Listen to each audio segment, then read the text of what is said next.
दोस्तों, कुछ बड़ा होने जा रहा है, इसीलिए मोदी जी ने अचानक एनडीए की मीटिंग बुलाई। तो क्या राहुल की दहाड़ बीजेपी में दो फाड़? बताऊंगी आगे आपको पूरी खबर, तो आखिर तक वीडियो में बने रहिएगा। नमस्कार, मैं हूं आपके साथ अदिति और आप 4 PM न्यूज नेटवर्क देख रहे हैं। दोस्तों, सबसे पहले हेडलाइन देखिए। पीएम मोदी कल एनडीए के संसदीय दल की बैठक में सांसदों को करेंगे संबोधित। मोदी ने अचानक एनडीए की मीटिंग बुलाई है। और दोस्तों, अमूमन ऐसा नहीं होता, जैसे आज अगर ऐलान हुआ है तो कल मीटिंग नहीं अचानक से बुलाई जाती है।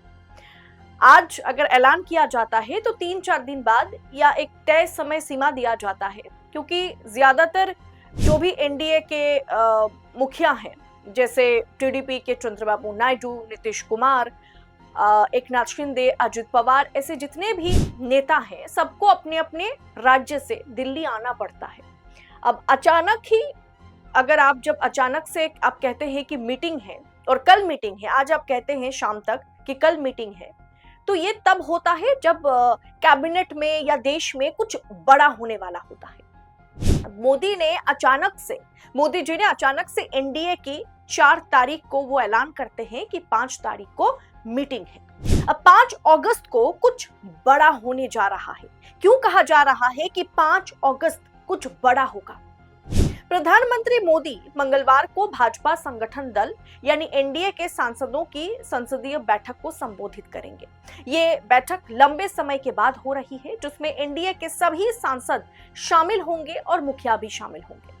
दोस्तों, बैठक ऐसे समय में हो रही है जब उपराष्ट्रपति चुनाव के लिए नामांकन 7 अगस्त से शुरू होने वाला है। नामांकन की आखिरी तारीख 21 अगस्त है और एनडीए के पास संसद में बहुमत होने के कारण, ऐसा बीजेपी को लगता है, या मीडिया, गोदी मीडिया ये कहने की कोशिश में लगी हुई है कि एनडीए के पास संसद में बहुमत होने के कारण उसके उम्मीदवार का चुना जाना लगभग तय है। लेकिन दोस्तों, खेला हो भी सकता है, और खेला कोई और नहीं बल्कि भाजपा के अपने सांसद खेला कर सकते हैं।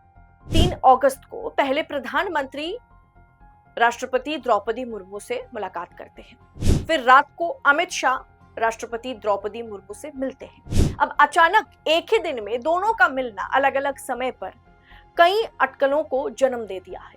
अब 4 अगस्त को यह ऐलान होता है कि दूसरे ही दिन, यानी बहुत ही मिनिमल नोटिस में 5 अगस्त को एनडीए की मीटिंग बुलाई गई।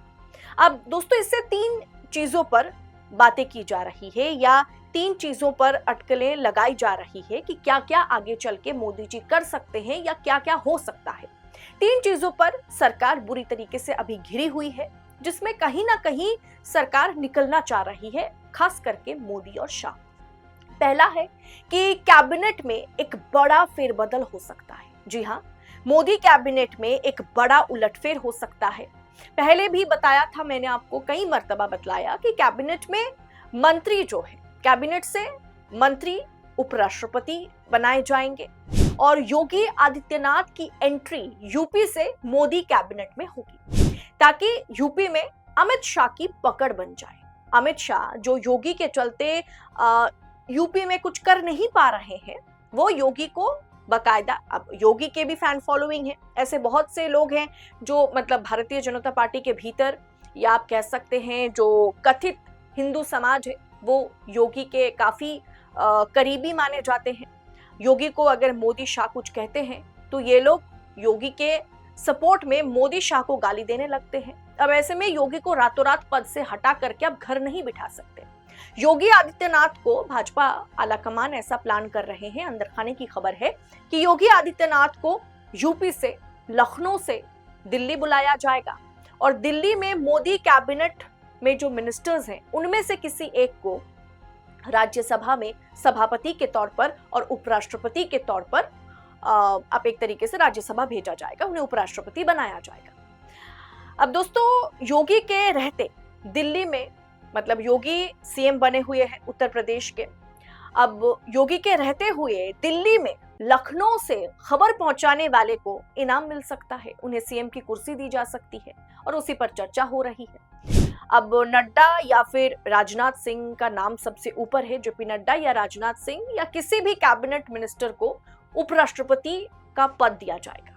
अब संघ भी दबाव बना रहा है, इसीलिए एनडीए वालों की सहमति चाहिए। एनडीए वाले क्या सब के सब भारतीय जनता पार्टी या आला कमान जिसे चुनेंगे, क्या उन्हीं को वोट करेंगे?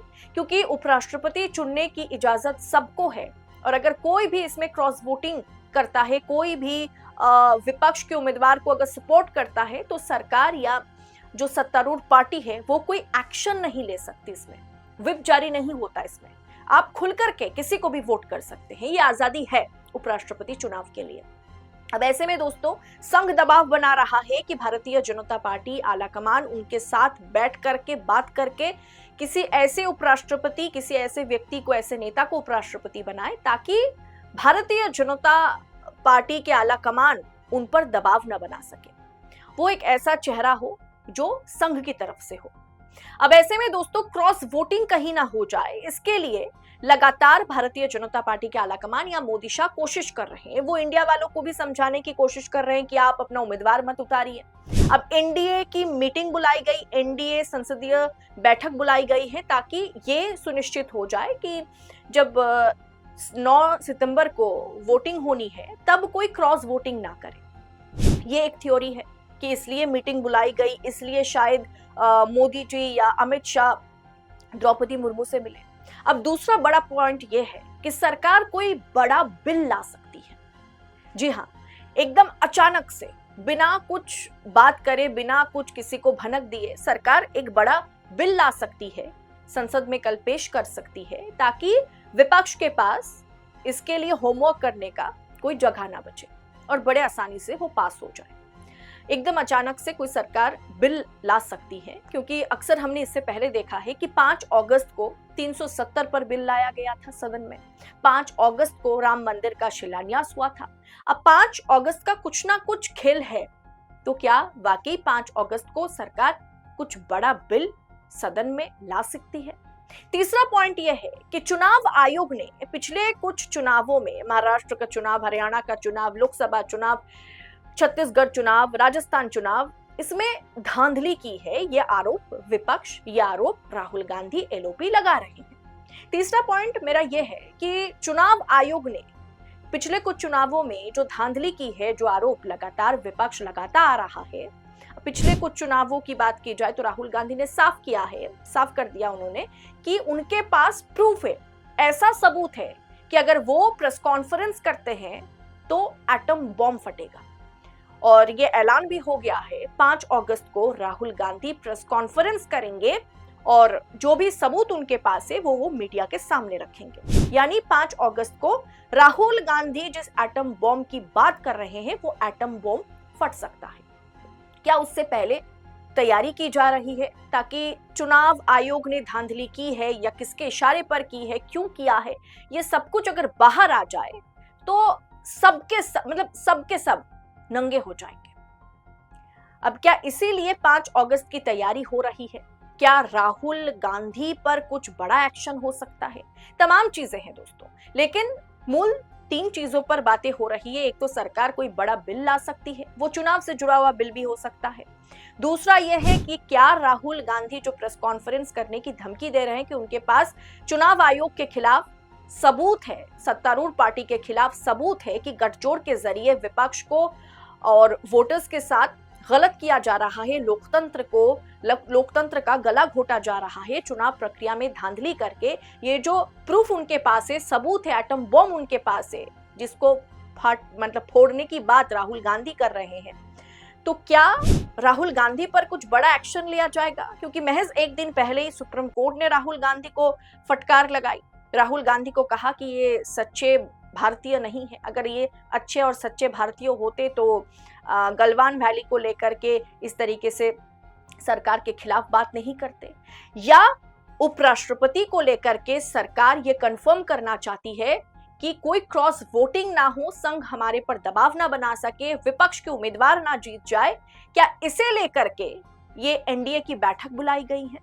दोस्तों तमाम तरीके की बातें हो रही है, लेकिन देखना आगे दिलचस्प होगा कि आखिर ये एनडीए की मीटिंग में क्या बातें होती है, 5 अगस्त को सदन में क्या कुछ रखा जाता है, और उससे भी ऊपर प्रेस कॉन्फ्रेंस करके राहुल गांधी किस एटम बम को वो फोड़ते हैं और किस तरीके से सबूतों के साथ चुनाव आयोग को एक्सपोज करते हैं।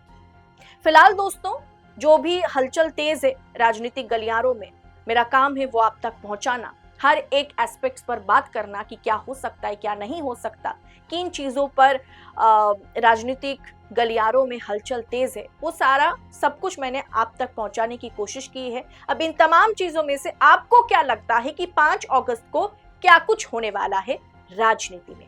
कमेंट बॉक्स में अपनी राय हमारे साथ शेयर करें और ऐसी तमाम खबरों को एनालिसिस के साथ पाने के लिए, पॉलिटिकल अपडेट पाने के लिए 4 PM न्यूज नेटवर्क के साथ बने रहे। मुझे दीजिए इजाजत। बहुत बहुत शुक्रिया आप सभी का। जय हिंद, जय भारत।